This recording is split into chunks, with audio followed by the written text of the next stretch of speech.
Karnataka news beet follow ಮಾಡಿ, subscribe ಮಾಡಿ. America Iran ನಡುವೆ ಸಂಘರ್ಷ ನಿಲ್ತಾ ಇಲ್ಲ. ಭಾರತಕ್ಕೂ ಕೂಡ ಕೊಲ್ಲಿ ಯುದ್ಧದ ಎಫೆಕ್ಟ್ ತರ್ತಾ ಇದೆ. ದೇಶದಲ್ಲಿ ಮತ್ತೆ ಪೆಟ್ರೋಲ್ ಡೀಸೆಲ್ ಬೆಲೆ ಏರಿಕೆಯಾಗಿದೆ. ಅಮೆರಿಕ ಮತ್ತು ಇರಾನ್ ನಡುವೆ ನಿಲ್ಲದ ಸಂಘರ್ಷ ಭಾರತಕ್ಕೂ ತಟ್ಟಿದ ಕೊಲ್ಲಿ ಯುದ್ಧದ ಎಫೆಕ್ಟ್. ದೇಶದಲ್ಲಿ ಮತ್ತೆ ಪೆಟ್ರೋಲ್ ಡೀಸೆಲ್ ಬೆಲೆ ಏರಿಕೆಯಾಗಿದೆ. ಪೆಟ್ರೋಲ್ ಮತ್ತು ಡೀಸೆಲ್ ಬೆಲೆಯಲ್ಲಿ ಮತ್ತೆ ಹೆಚ್ಚಳವಾಗಿದೆ.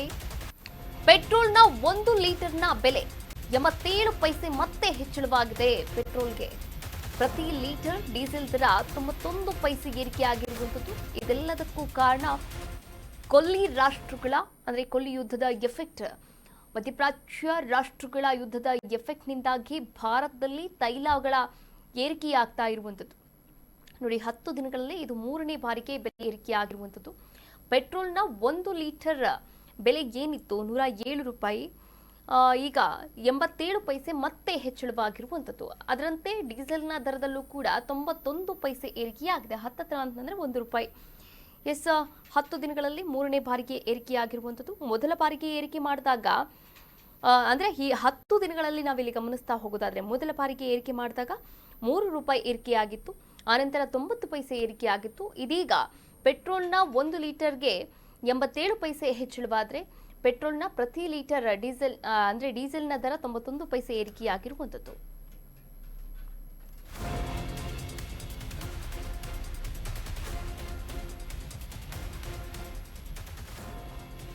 ವಾಹನ ಸವಾರರಿಗೆ ಬೆಲೆ ಏರಿಕೆಯ ಶಾಕ್ ಮೇಲೆ ಶಾಕ್ ಎದುರಾಗ್ತಾ ಇದೆ. ಬೆಂಗಳೂರಿನಲ್ಲಿ 1 ಲೀಟರ್ ಪೆಟ್ರೋಲ್ಗೆ 108 ರೂಪಾಯಿ 5 ಪೈಸೆ ತಲುಪಿದೆ. ಬೆಂಗಳೂರಲ್ಲಿ 1 ಲೀಟರ್ ಡೀಸೆಲ್ನ ಬೆಲೆ 95 ರೂಪಾಯಿ 99 ಪೈಸೆ. ಪೆಟ್ರೋಲ್ ಡೀಸೆಲ್ ಬೆಲೆ ಏರಿಕೆಯಾಗಿದೆ. ಸವಾರರು ಕಂಗಾಲಾಗಿದ್ದಾರೆ. ವಾಹನ ಸವಾರರಿಗೆ ಮತ್ತೆ ಬೆಲೆ ಏರಿಕೆಯ ಶಾಕ್ ಎದುರಾಗ್ತಾ ಇರುವಂಥದ್ದು. ಬೆಂಗಳೂರಿನಲ್ಲಿ 1 ಲೀಟರ್ ಪೆಟ್ರೋಲ್ಗೆ 107 ರೂಪಾಯಿ ಇತ್ತು. ಆದರೆ ಇದೀಗ 85 ಪೈಸೆ ಏರಿಕೆಯಾಗಿ 87 ಪೈಸೆ ಏರಿಕೆಯಾಗಿ 108 ರೂಪಾಯಿ 5 ಪೈಸೆ ತಲುಪಿರುವಂಥದ್ದು ಪೆಟ್ರೋಲ್ನ ಬೆಲೆ. 1 ಲೀಟರ್ನ ಪೆಟ್ರೋಲ್ನ ಬೆಲೆ. ಇನ್ನು 1 ಲೀಟರ್ನ ಡೀಸೆಲ್ನ ಬೆಲೆ 95 ರೂಪಾಯಿ 99 ಪೈಸೆ, ಅಂದರೆ 96 ರೂಪಾಯಿ, ಇನ್ನೊಂದು ಪೈಸೆ ಕಡಿಮೆ ಅಷ್ಟೇ. ಬೆಂಗಳೂರಲ್ಲಿ 1 ಲೀಟರ್ ಡೀಸೆಲ್ ಬೆಲೆ 95 ರೂಪಾಯಿ 99 ಪೈಸೆ. ಬೆಂಗಳೂರಿನಲ್ಲಿ 1 ಲೀಟರ್ ಪೆಟ್ರೋಲ್ ಬೆಲೆ 108 ರೂಪಾಯಿ 5 ಪೈಸೆ ತಲುಪಿರುವಂಥದ್ದು. ಪೆಟ್ರೋಲ್ ಮತ್ತು ಡೀಸೆಲ್ ಬೆಲೆ ಏರಿಕೆಗೆ ಸವಾರರು ಕಂಗಾಲಾಗಿದ್ದಾರೆ. ಆಕ್ರೋಶವನ್ನು ಕೂಡ ವ್ಯಕ್ತಪಡಿಸ್ತಾ ಇದ್ದಾರೆ.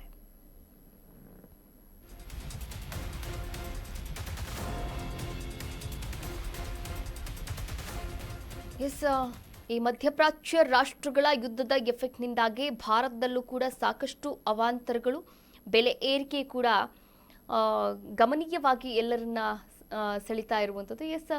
ಗಮನೀಯವಾಗಿ ನಾವಿಲ್ಲಿ ಗಣನೀಯವಾಗಿ ಕೂಡ ಏರಿಕೆಯಾಗ್ತಾ ಇರುವಂಥದ್ದು. ನೋಡಿ, ಈಗ ಕೇವಲ 10 ದಿನಗಳಲ್ಲಿ 3 ಬಾರಿಗೆ ದರ ಏರಿಕೆಯಾಗಿರುವಂಥದ್ದು ಪೆಟ್ರೋಲ್ ಮತ್ತು ಡೀಸೆಲ್ನ ಬೆಲೆಯಲ್ಲಿ.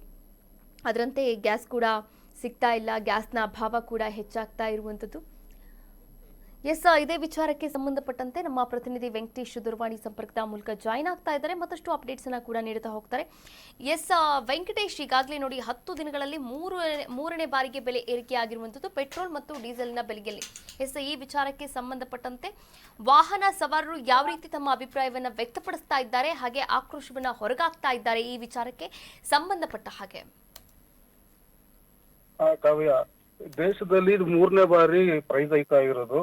ಒಂದ್ ಕಡೆ ಸರ್ಕಾರದ ವಿರುದ್ಧ ಜನರು ಈ ತರ ಮಾಡ್ತಾ ಇದ್ರು, ಜನ ಆಕ್ರೋಶವನ್ನು ವ್ಯಕ್ತಪಡಿಸ್ತಾ ಇದ್ದಾರೆ. ಇವರು ಜನರು ನಮ್ಮ ಹೊಟ್ಟೆ ಮೇಲೆ ಹೊಡೆಯುವಂತ ಕೆಲಸ ಮಾಡ್ತಾ ಇದ್ದಾರೆ ಅನ್ನೋದು ಹೇಳ್ತಾ ಇದ್ದಾರೆ. ಇದೇ ತಿಂಗಳಲ್ಲಿ 3 ಸಲ ಹೈಕ್ ಆಗಿರೋದು ಜನರಿಗೆ ಬಹಳ ಬೇಜಾರನ್ನು ತಂದಿದೆ. ಇದು ಯುದ್ಧದ ಎಫೆಕ್ಟ್ ಒಂದೇ ರೈಟ್ ಇಲ್ಲ, ತುಂಬಾ ರೀತಿಯ ರೈಟ್ಗಳೆಲ್ಲ ರೈಟ್ ಜಾಸ್ತಿ ಆಗಿರೋದ್ರಿಂದ ಇದು ಇವ್ರಿಗೂ ಸಾಮಾನ್ಯ ಜನರಿಗೆ ಬಹಳ ಎಫೆಕ್ಟಿವ್ ಆಗಿದೆ ಅಂತಾನೆ ಹೇಳ್ಬೋದು. ಮೇ 15ಕ್ಕೆ 3 ರೂಪಾಯಿ ಏರಿಕೆ ಆಗಿತ್ತು. ಮತ್ತೆ ಡೀಸೆಲ್ ಅದೇ 3 ರೂಪಾಯಿ ಏರಿಕೆ ಆಗಿತ್ತು. 20ನೇ ತಾರೀಕು ಡೀಸೆಲ್ 94 ಪೈಸೆ ಆಗಿತ್ತು. ಡೀಸೆಲ್ ಮತ್ತೆ 23ಕ್ಕೆ 95 ಪೈಸೆ ಜಾಸ್ತಿ ಆಗಿದೆ. ಪೆಟ್ರೋಲು 95 ಪೈಸೆ, ಮತ್ತೆ ಪೆಟ್ರೋಲ್ ಈ ಮೇ 23ಕ್ಕೆ 95 ಪೈಸೆ ಜಾಸ್ತಿ ಆಗಿರೋದು. ಜನರು ಸರ್ಕಾರ ವಿರುದ್ಧ ಒಂಥರ ಮುಗಿಲೆದ್ದು ತುಂಬಾ ಆಕ್ರೋಶಭರಿತವಾಗಿ ಮಾತಾಡ್ತಾ ಇದ್ದಾರೆ. ನಾವೇನು ಬದುಕ್ಬೇಕಾ ಬೇಡವಾ, ಸರ್ಕಾರಕ್ಕೆ ಜನರ ಮೇಲೆ ಕಾಳಜಿ ಇಲ್ವಾ ಅನ್ನೋದು ಮಾತುಗಳು ಕೇಳಿ ಬರ್ತಾ ಇದೆ. ಕಾವ್ಯ, ತಮ್ಮೆಲ್ಲ ಡೀಟೇಲ್ಸ್ಗಾಗಿ ಧನ್ಯವಾದಗಳು. ಎಸ್ ವೀಕ್ಷಕರೇ, ಇನ್ನು ಈಗಾಗಲೇ ತಜ್ಞರು ಹೇಳಿರುವಂತಹ ಪ್ರಕಾರ ಜಾಗತಿಕ ಮಟ್ಟದಲ್ಲಿ ಸಾಕಷ್ಟು ಬೆಳವಣಿಗೆಗಳು ಬದಲಾವಣೆಗಳು ಆಗುವ ನಿಟ್ಟಿನಲ್ಲಿ ಈಗಾಗಲೇ ನಾವೆಲ್ಲರೂ ಕೂಡ ಗಮನಿಸ್ತಾ ಇದ್ದೀವಿ. ಇದೇ ವಿಚಾರವಾಗಿ ಈಗಾಗಲೇ ತಜ್ಞರು ಕೂಡ ಮುನ್ಸೂಚನೆಯನ್ನ ಕೊಟ್ಟಿದ್ದಾರೆ. ಇನ್ನಷ್ಟು ಪೆಟ್ರೋಲ್ ಮತ್ತು ಡೀಸೆಲ್ ಬೆಲೆ ಏರಿಕೆ ಕೂಡ ಆಗಬಹುದು ಎನ್ನಲಾಗ್ತಾ ಇದೆ. ಕರ್ನಾಟಕ ನ್ಯೂಸ್ ಬೀಟ್ ಫಾಲೋ ಮಾಡಿ, ಸಬ್ಸ್ಕ್ರೈಬ್ ಮಾಡಿ.